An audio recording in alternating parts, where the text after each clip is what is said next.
Okay, we're back. Now, one of the interesting things about this Gibson, and actually all F5s from this period, is it's so difficult to nail down exactly what date they were made. And there are several reasons for that. The primary one being that Gibson, at that time, most of their sales were by sales agents, were principally instructors, musical instructors, musicians, who had students, and they would sell students Gibson mandolins. Well, in the late 20s and early 30s, the whole mandolin craze and mandolin orchestra craze and that whole thing crashed big time. The banjo came in. The banjo was the thing. So Gibson found that the production that they were doing in the mid-20s and early 20s, even early 20s, was far in excess of the demand in the late 20s. And they would make these guitars in batches, or mandolins in batches of 5 or 6. Make them, put them up, and then as they had demand for them, they would finish them. The reason this is so obvious with this particular instrument is, look at the headstock. You'll notice that the headstock veneer, those nice ferns, has the tuners coming right up into the veneer. The reason for that is because they made the veneers and put them on several years before they applied the tuners. They would put these up and just let them hang in the white or maybe finished. Judging by the finish on this, matching a lot of the 27 through 29 ferns, this was probably finished, no hardware put on, hung on the wall, waiting for an order. By the time the order came in, they went to get the tuners to put them on and went, we don't have those anymore. The only tuners we have... Oh, so those are the worm overs. These are worm overs instead of worm unders. Yeah. So they put worm overs on, but they didn't change out the headstock veneer. So it made what I call a suicide fern. 449 also has a suicide fern and the same tuners.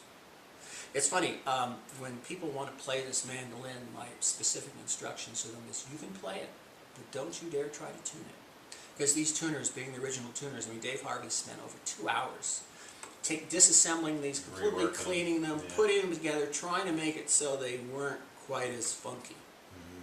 They're usable. Not usable if this was a working everyday instrument. You have to change them out. But so this is very much a transitional design indicated by the way the tuners and the headstock are mismatched. Interesting. After this, they went to a flower pot, at which point it no longer mattered. They could use over tuners or under tuners. There was no veneer to damage. So that's one of the interesting things about this particular instrument. So, what other questions did you have about it? So you got it, what, a year or so after you'd first seen it in 2005? Actually 6 months. Oh, not long? Okay. 6 months, Not long. yeah, not long. So, yeah, I was going to ask you about condition. Obviously, it was in beautiful The condition when you got it. was immaculate. It's probably, well, I have not seen a cleaner fern or more. I've seen a couple that were close, but none quite this good with what is almost original frets even. And like I said, the only thing that's not original is the bridge. I mean, this looks like it was lacquered. Because again, I've never seen something quite that shiny. Yeah, the tailpiece didn't The tailpiece has no wear. It definitely has a coat of something on it that protected it. But and very little wear on the neck. It's all original.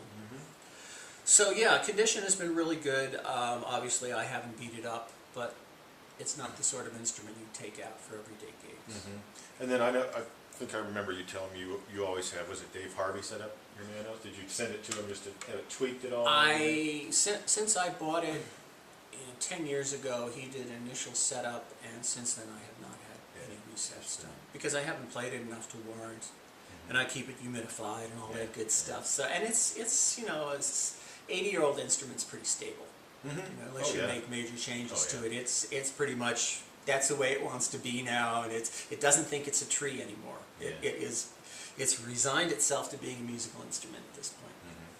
But yeah, in some ways the condition, it's almost too clean in that it's of a level of condition that I would not take this to play in anything that less than a controlled environment. In other words, no bars, Yeah. no places where there's free-flowing alcohol, no places where there's an audience. Yeah. Let me see that thing. No, that's not going to happen.